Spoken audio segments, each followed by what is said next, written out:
Ardientes carrozas de los cielos. Un sensacional hallazgo fue hecho en la colina de Kuyunjik cerca del comienzo del siglo. Fue la heroica epopeya de gran poder expresivo grabada en 12 tablas de arcilla, y pertenecían a la biblioteca del rey asirio Asurbanipal. La epopeya fue escrita en acadio. Más tarde se encontró una segunda copia de la época del rey Hammurabi. Es un hecho que la versión original de la epopeya de Gilgamesh tiene su origen en los sumerios. Ese pueblo misterioso cuyo origen no conocemos, pero que dejaron asombrosos números de 15 dígitos y astronomía muy avanzada. También está claro que el hilo principal de la epopeya de Gilgamesh corre paralelo al libro bíblico del Génesis. La primera tabla de arcilla de los hallazgos de Kuyunjik relata que el héroe victorioso Gilgamesh construyó una muralla alrededor de Uruk. Leemos que el dios del cielo vivió en una majestuosa casa que contenía graneros, y que los guardias se colocaron en la muralla. Leemos que Gilgamesh era una mezcla de dios y hombre, 2/3 dios y 1/3 hombre. Los peregrinos que llegaban a Usuk lo miraban con temor y temblando porque nunca habían visto algo parecido en belleza y fuerza. En otras palabras, el comienzo de la narrativa contiene la idea de mezcla entre dioses y hombres nuevamente. La segunda tabla nos cuenta que otra figura, Enkidu, fue creado por la diosa del cielo, Aruru. Enkidu es descrito con gran detalle. Todo su cuerpo estaba cubierto de pelo, usaba pieles, comía pasto de los campos y bebía en las mismas aguadas que los rebaños. También retozaba en las cataratas. Cuando Gilgamesh, el rey de la ciudad de Uruk, oyó sobre esta poco atractiva criatura, sugirió que le dieran una hermosa mujer para que se separara de los rebaños. Enkidu, inocente personaje, cayó en el truco del rey y pasó 6 días y 6 noches con una beldad semidivina. Esta real complacencia nos hace pensar que la idea de mezcla de razas entre un semidios y un medio animal no era tomado como tan normal en ese mundo bárbaro. La tercera tabla sigue contando sobre una nube de tierra que vino de la distancia. Los cielos rugieron.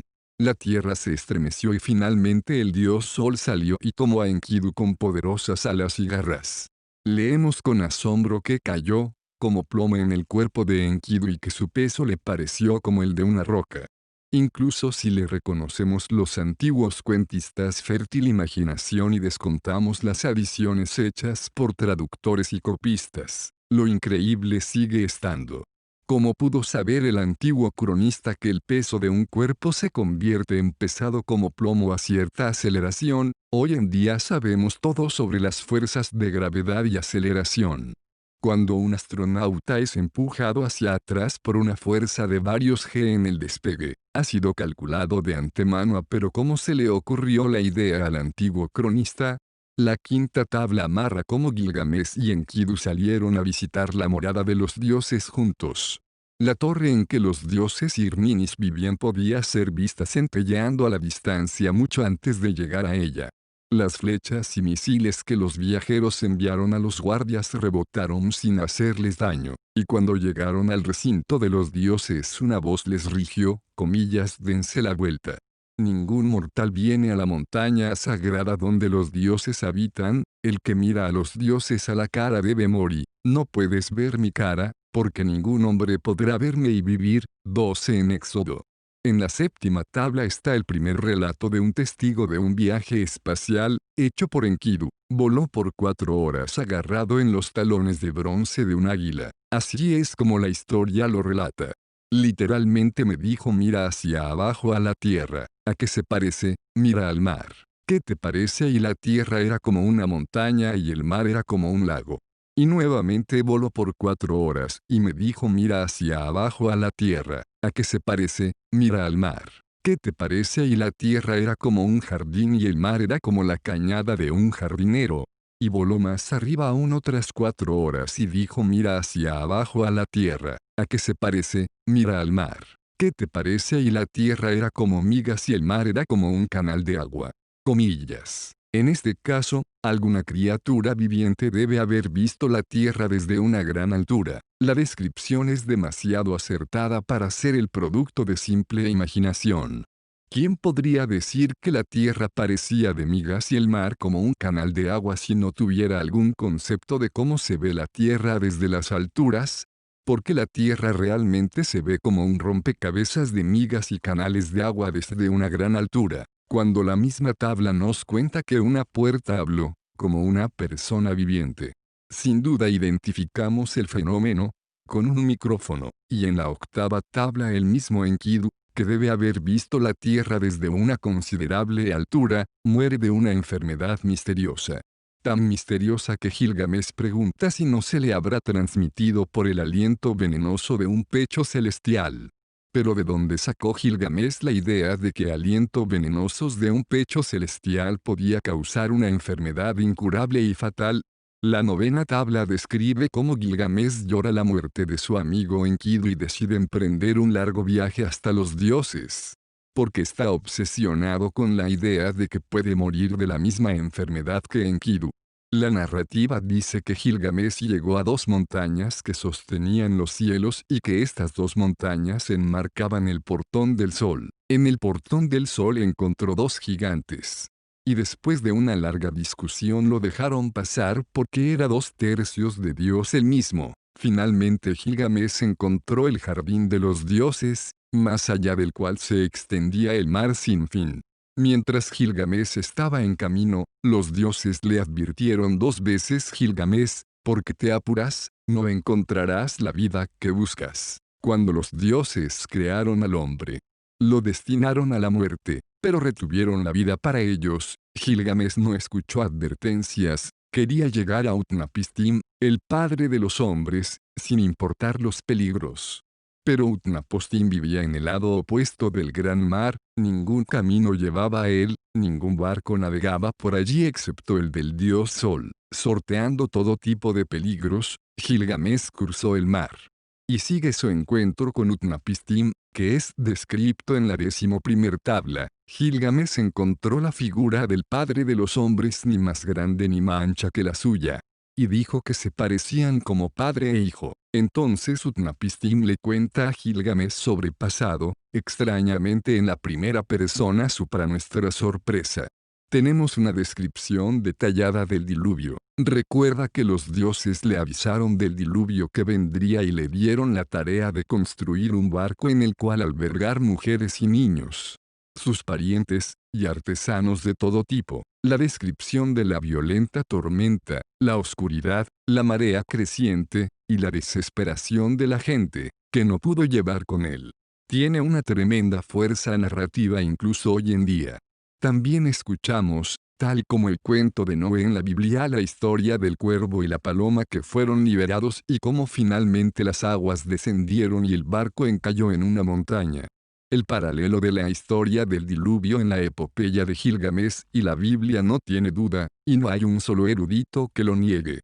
Lo fascinante de este paralelismo es que tenemos diferentes presagios y diferentes dioses en cada caso. Si la historia del diluvio de la Biblia es de segunda mano, la forma de primera persona de la narrativa de Utnapishtim muestra que un sobreviviente, un testigo ocular, habla en la epopeya de Gilgamesh.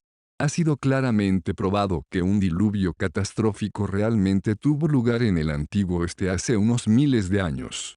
Los textos cuneiformes de la antigua Babilonia indican en forma precisa dónde deben estar los restos del barco. En la ladera sur del monte Ararat los investigadores encontraron 3 piezas de madera que posiblemente indica el lugar donde el arca encalló, incidentalmente. La posibilidad de encontrar los restos de un barco construido principalmente en madera, que sobrevivió a una inundación hace más de 6.000 años, son muy remotas, además de ser un reporte de primera mano. La epopeya de Gilgamesh también contiene descripciones de cosas extraordinarias que no podrían haber sido hechas por ninguna inteligencia viviente en el tiempo en que las tablas fueron escritas. Por más que hayan sido cambiadas por los traductores y copistas que han manoseado la epopeya por siglos. Porque hay datos enterrados entre las descripciones que deben haber sido conocidas por el autor de la epopeya de Gilgamesh, y podemos descubrirlas si lo miramos a la luz de nuestro presente conocimiento. Tal vez haciendo algunas nuevas preguntas echemos algo de luz en la oscuridad. Es posible que la epopeya de Gilgamesh se haya originado en el antiguo este sino en la región de Tiahuanaco. Es concebible que los descendientes de Gilgamesh vinieran de Sudamérica y trajeran la epopeya con ellos. Una respuesta afirmativa por lo menos explicaría la mención a la Puerta del Sol, la travesía por el mar, y al mismo tiempo la aparición repentina de los sumerios, porque como es bien sabido, todas las creaciones de Babilonia, que vino después, tienen su origen en los sumerios. Sin duda, la avanzada cultura egipcia de los faraones poseía bibliotecas en las que viejos secretos fueron cuidados, enseñados, aprendidos y escritos, como fue ya mencionado. Moisés se crió en la corte egipcia y ciertamente tuvo acceso a la venerable biblioteca. Moisés era un hombre educado y receptivo, incluso se piensa que escribió 5 de sus libros él mismo. Aunque es todavía un enigma en qué idioma los pudo escribir. Si trabajamos en la hipótesis de que la epopeya de Gilgamesh llegó a Egipto de los sumerios por vía de los asirios y babilonios, y que el joven Moisés lo encontró allí y adaptó para sus propios fines, entonces la historia sumeria del diluvio y no la de la Biblia, sería la genuina. ¿No nos debemos hacer esta pregunta? Muchas oportunidades de investigación en el antiguo este sin duda zozobraron en la inviolabilidad y santidad de la Biblia. La gente no se animó a hacer preguntas y establecer sus dudas en voz alta frente a este tabú, incluso los eruditos del siglo XIX y XX, tan iluminados, estuvieron atrapados en las redes mentales de errores de miles de años, porque de otro modo inevitablemente se habría llegado a cuestionar las historias bíblicas. Pero incluso cristianos muy religiosos deben aceptar que muchos eventos descritos en el Antiguo Testamento no pueden reconciliarse con el carácter de un Dios grande, bueno y omnipresente.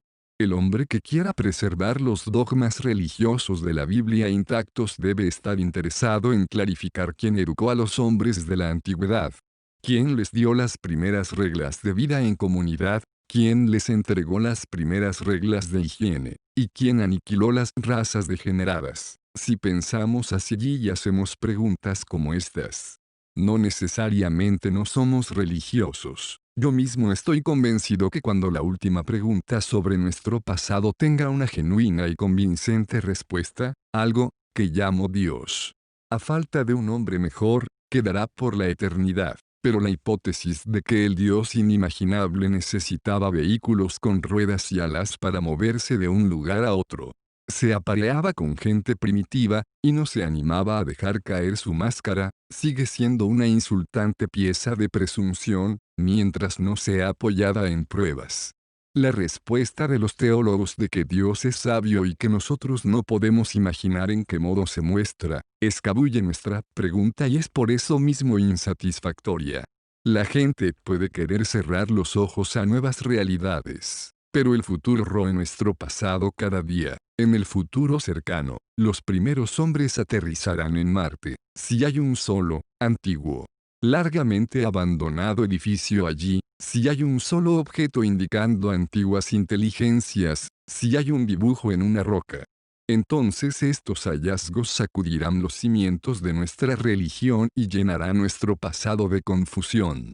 Un solo descubrimiento de este tipo causará la mayor revolución y reforma en la historia de la humanidad, en vista de la inevitable confrontación con el futuro.